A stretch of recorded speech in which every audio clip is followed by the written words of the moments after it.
Hi everyone, this is Roscoe back with a new figure in the collection. As you can see, it's the Hot Toys Iron Monger figure. Right, let's go take a look at the packaging first. Here we have the box, nice sort of navy blue colour, nice image of the Iron Monger. Got the reflective Iron Monger heading.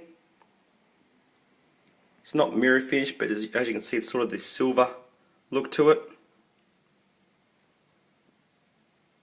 Iron Man. Got the heading on the top of the box. And you have the heading on the side as well. Now once you open this up, you have a polystyrene foam housing for the figure itself. It is quite a large figure. So I'm quite surprised that the size of the box isn't bigger. I was expecting it to be a lot larger, but I'm quite happy that they made the box quite compact. The figure is very close from top to bottom of fitting in here, so the more compact boxes the better, so I'm happy they've done that. It could have been a lot larger. Overall very nice. Once you open it up, we have our Hot Toys instruction sheet. This one's very big. Got quite a lot of stuff here.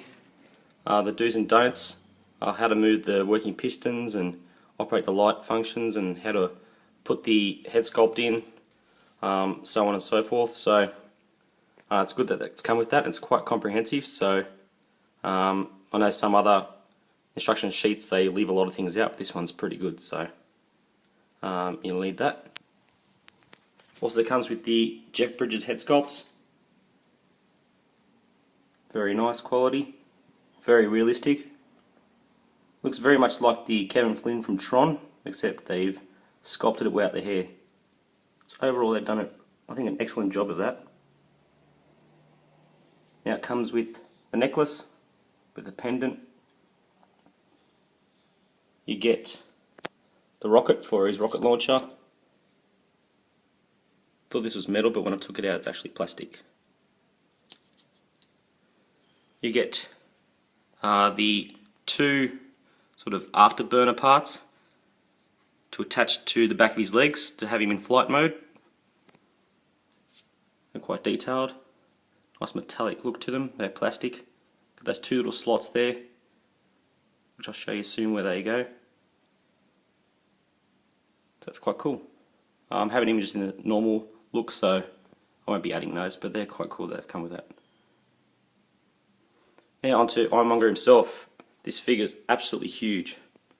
It looked quite bland and plain in certain photos, but in hand it does look quite reflective with that gunmetal look. It does look very close to being metal, but it is actually plastic.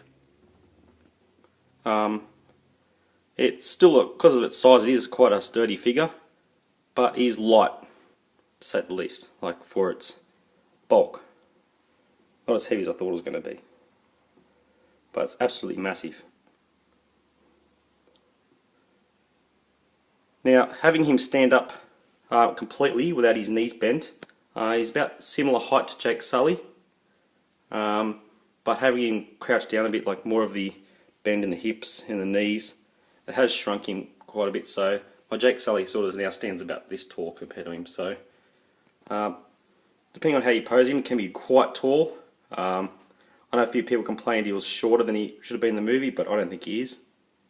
If you have him fully, stood straight, he is quite big and probably accurate to the film. Now here we have the mask. Looks quite awesome. That rotates. You've got goes right and left, up and down, very slightly. That's quite cool. I thought things would be quite fragile on this, but it's actually not. Most things are very well built and don't look like they're going to break too easy unless you really mistreat the figure. You've got articulation here in the sort of joint here in the shoulder. You've got working pistons all over the place. These work here, go back and forth. There's so much to it. Even these ones pull out. If I bent the arm down a bit further, that one go in, that one would come out. You've got a joint here so you can twist the arm.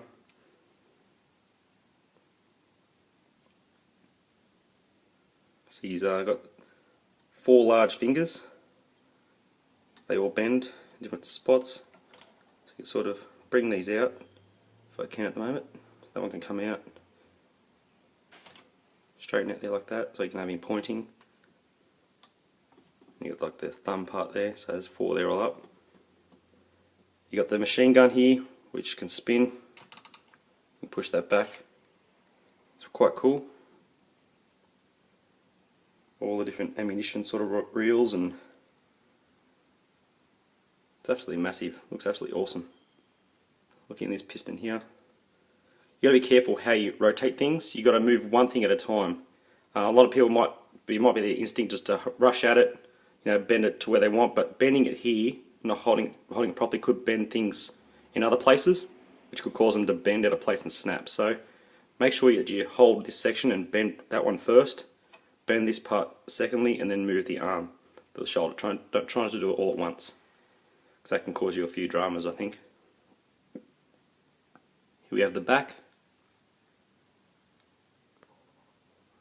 Looks really cool.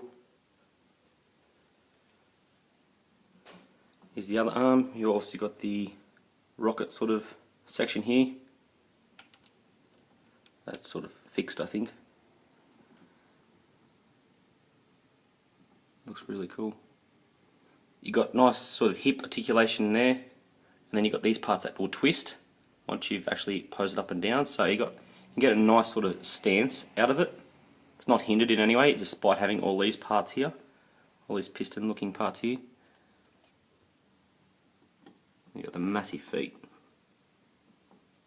Once again with working pistons here and there. Now when I showed you those afterburner sections, they go in here, so you have to lift this up. So there's 2 little slots there, that's where they slot in. And these all sit up over it, so it looks like he's in flight mode when you have it connected in there like that. You can sort of close that back down.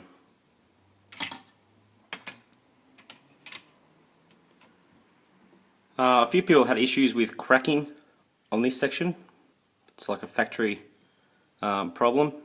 Mine's pretty good. I have one faint one on the front, which is covered up now anyway, but I don't see it causing any problem. I think it's just how it was when they assemble it, but I don't think it's going to cause any issues in the future. Once again, unless you misuse it and constantly pose it or pull at it, I think anything's going to happen. Now this figure has the light up functions, so just like the Iron Man figures, there's a switch in here. You have to remove the clear plastic tabs, so click that on. That operates the one in his hand and a light there. Same with the other side.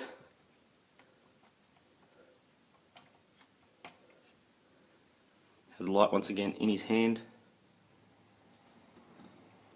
And another sort of torch section there.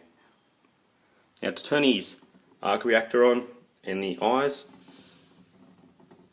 on the back there's 2 parts here, or compartments, that are disguised really well. Now you have to pull these back. Now it feels like it's going to break. I'm not sure, you know, I was like, how do I open this? It just feels like it's going to snap if I pull it any harder, but it's almost like a pressurized plastic part where you actually got to really pull it and it sort of locks in.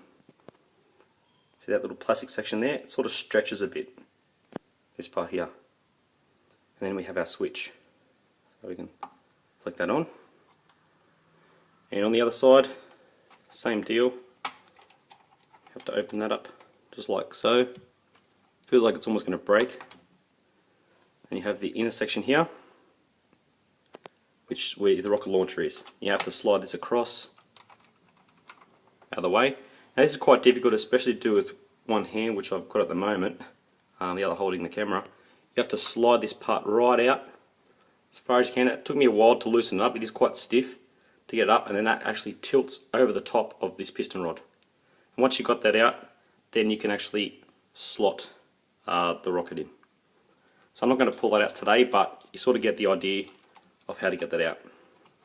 So if you're worried about breaking this part, as long as you just do it slowly, so it feels like it's under a lot of pressure, it's really locked in there now.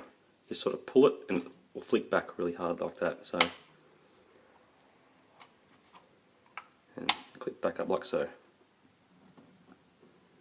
And there we have his light up eyes and chest.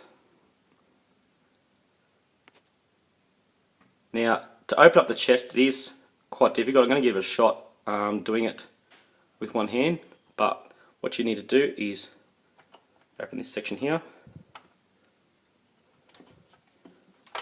That sort of slides down like that. You push this tab in, I'm sure, maybe you do, yep. Okay. Sorry, that's just a bit difficult at the moment. There we go. And it lifts up. As you can see, all the inner workings under there, and that's where the Jeff Bridges head sculpt can be put. So let's sit. Well, now you can't remove a body, obviously. It's sort of set in there. I'll sort of sit that there. And you put the necklace on. And when you just got to remember, when you go to shut it, you have to pull this part back up, make sure that's straight again. Otherwise, you'll have a big gap in the suit. But you can leave the Bridges head sculpt in. You just have to line up really well so when this does close, it's not going to scratch the head sculpt. So just keep an eye on that if you're going to do that. But there's quite a bit of detail in there, guys. It is a very expensive figure, so I know not many people out there will be getting this, unless you're a die-hard Iron Man fan or just a fan of the film. I always wanted to get it from the get-go, but I'm actually surprised at how good it is in hand. It does look a lot better in hand.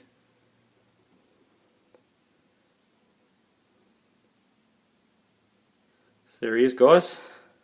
Hope you enjoyed this review. Looks absolutely awesome, all posed up. I'll be leaving mine all closed up when I have him on display. But I hope you've had some tips and some help with this review. I'd like to thank you for watching again, and thank you for subscribing if you choose to do so, and thanks to all my subscribers still watching my vids. Thanks guys, bye for now.